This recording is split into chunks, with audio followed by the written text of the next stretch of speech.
Okay, another overview I'd like to give you for the solo play of Lifeform is this, the character control sheet.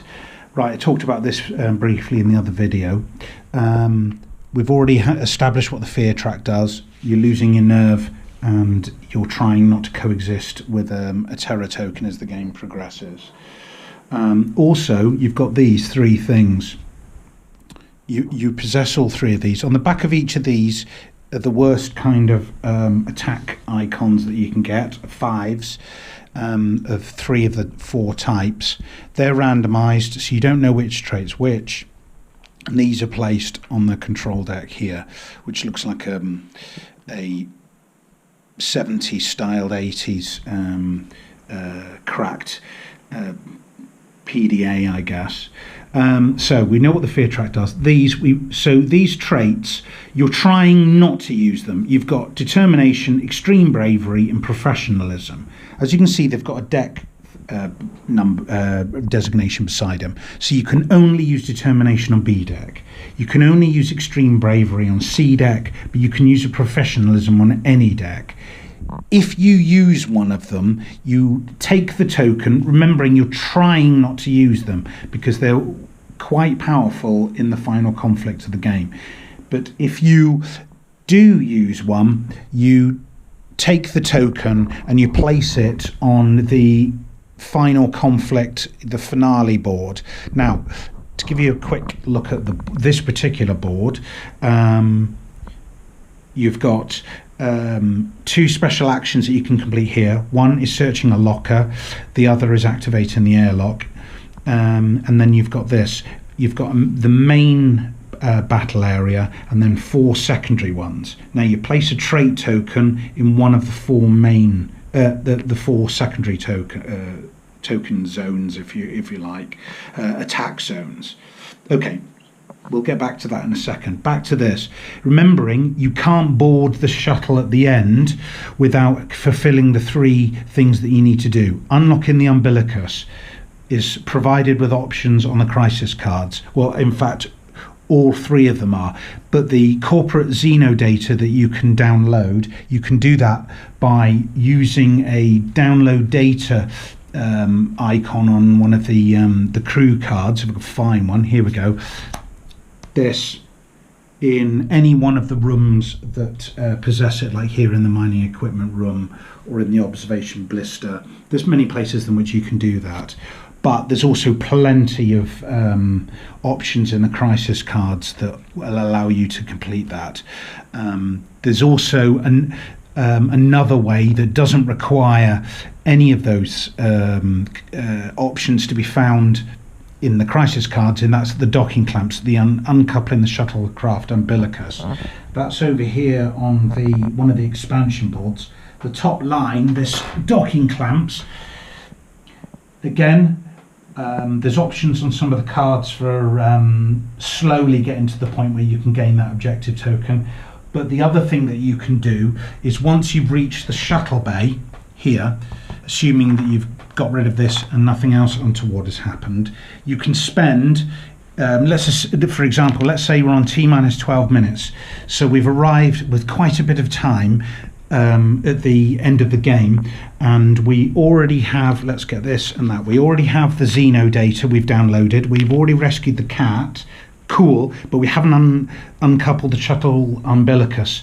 So we're on 12 minutes, we still can't enter until we've undone the docking clamps.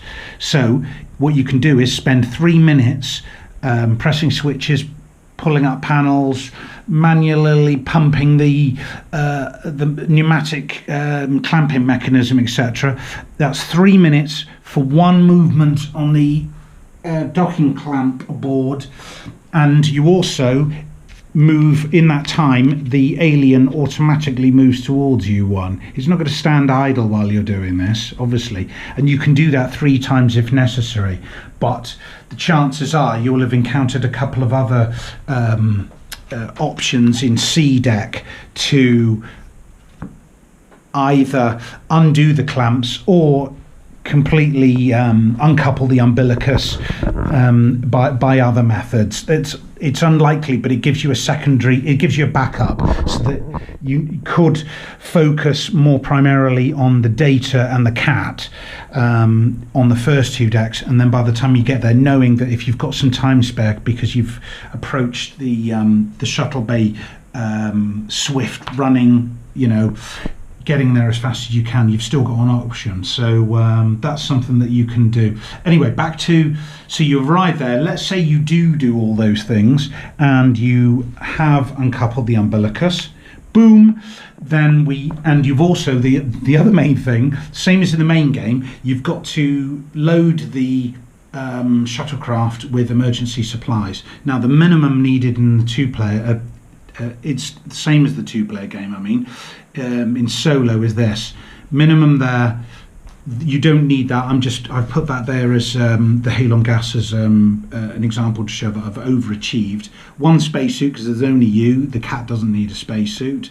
The minimum here and the minimum there is wherever the overheating token is at. There are quite a few crisis cards that may move it up, move the goalposts as it were. Obviously a bad thing, and you need to collect more coolant, but let's assume nothing else has happened. So you've done all three objectives. You've also done you've collected all the emergency supplies. You might have a crap hand, who knows. In fact, let's, for the sake of argument, let's pop another token on there to just give you an example of what could happen. So you do all that, you then board the shuttle. Let's say you've got plenty of time. You now reveal the stowaway tokens on board to see whether the alien is on board it or not. If there's no tokens on there, clearly you're home free and you've won the game. That is highly unlikely. So we've got a safe, and a danger. You only need one danger. One danger is enough, and that means the alien is on board.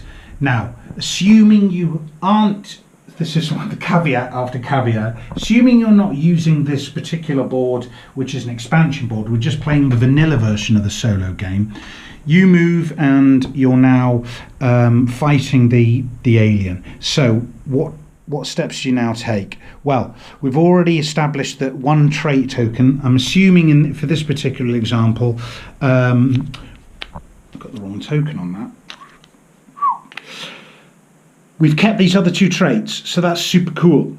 So one trait goes there, you flip it over. So that particular combat zone, you'd have 5 to defeat. But then you also take these 4, any of the tokens here that haven't been removed by mission tokens, they're placed in the main combat zone here on the combat board. Let's also assume that the cocoon's moved up. 2 more killed tokens would have gone in your conflict resolution container, and also a 5 token one is placed into a secondary zone. Doesn't matter the position of these, that's thematic. It would just for heart reasons. Okay, so where are we at? So let's say, I'll put this down here. Let's say we've got, I'll shuffle the deck. 3 cards. Don't know what they are. Right. You're always going to be struggling with whatever you've picked up at random, I guess, unless it was 3 shot prods or something daft. Okay, so we're now looking at, now what else have we collected? Oh yeah, we completed this, so we get 1 halon gas token. Now if we activate the airlock, that's free, costs us nothing, it's just an action that, and each combat round you can only do 1 action. You'd slide it across there, and then you can completely evacuate, destroy, remove everything in 1 combat zone. Major or minor, that would be up to you. You'd have to look at the things that you'd collected to see whether what would be your best option. So the other thing you can do is, if you wish to search the locker, you can only do that once again. You would check a chit first. So this is where you're literally putting your life in jeopardy. You might not want to do this at this point of the game, but you never know. Those 2 cards could, you might really pull it out of the bag. So let's say you do, and we pull out still alive. So you're like, woo! 2 more random cards. They're both rubbish. but you haven't, you risked your life, but you've got something. It's better than nothing, I guess. That was just a bad pull. So we've got halon gas. Let's also assume, let's say we've picked up a fire extinguisher and we've still got one survival token left. So we've got a few things in our kit bag that can be used to fight the alien. So we've already, the first 2 combat rounds, I tried using the airlock. Oh, I haven't said what that will do. It clears 1 space out. I'm just going to look at what I've got. I'm going to blow that token out of the airlock. So whoosh, that's the end of that. So that can't be done. Then that second round was to search, and I picked up these cards. Now I've got to choose one of these to complete.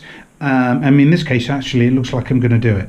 Halon gas can clear another zone, so I would halon gas everything out of here. Whoosh.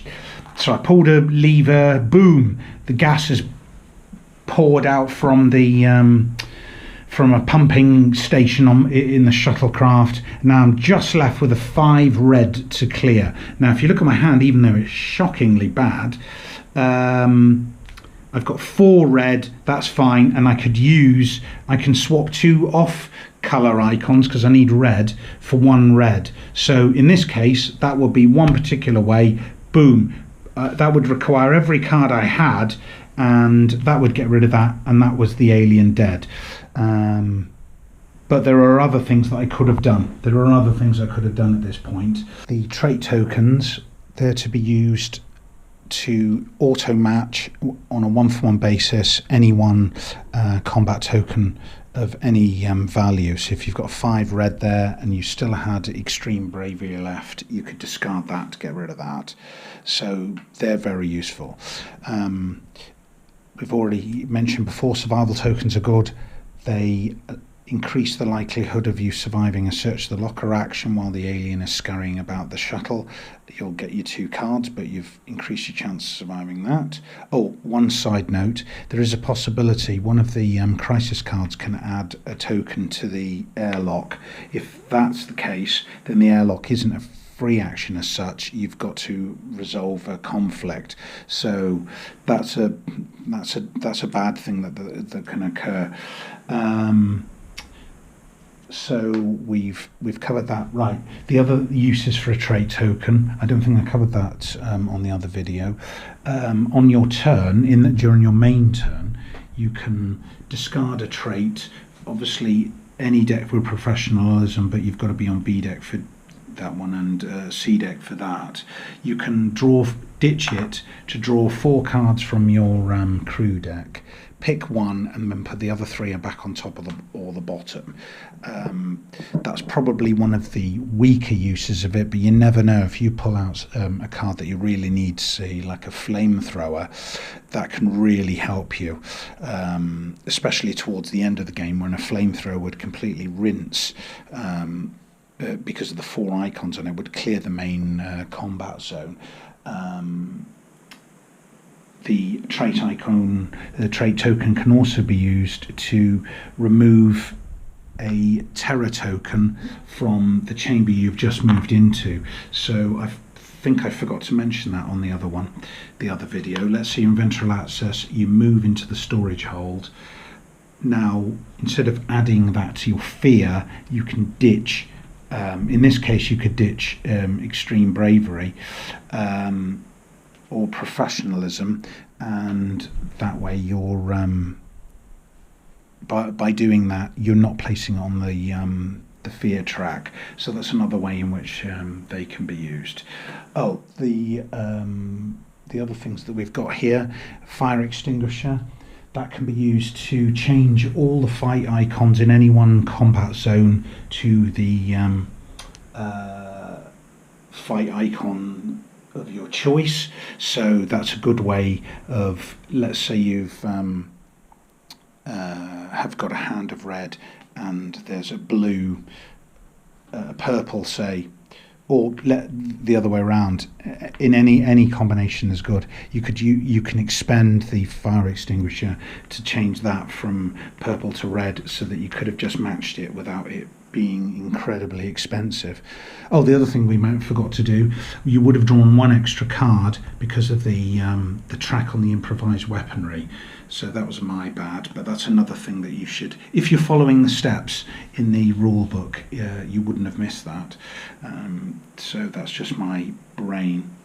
I think that's about it for the conflict resolution board. Like I say, there's a few extra things that can affect it that are in the crisis decks, but that's explained individually on the cards that affect it, so you're not going to need to remember anything particular for that. Okay, well and obviously once if you clear all the boxes, you have defeated the alien. It's difficult enough to get onto the shuttle and have it fully loaded, let alone have a conflict with it. So good luck with that. The only other, oh yeah, I forgot, because you might have had them again. Any one icon, fight icon, you can discard with a harpoon. So if you go well kitted up with flamethrowers, harpoons, survival, your extreme bravery, etc., then you're in for you'll certainly be able to overcome the alien. All the tools are provided for you, but the game will try to beat you down before you get there. So good luck.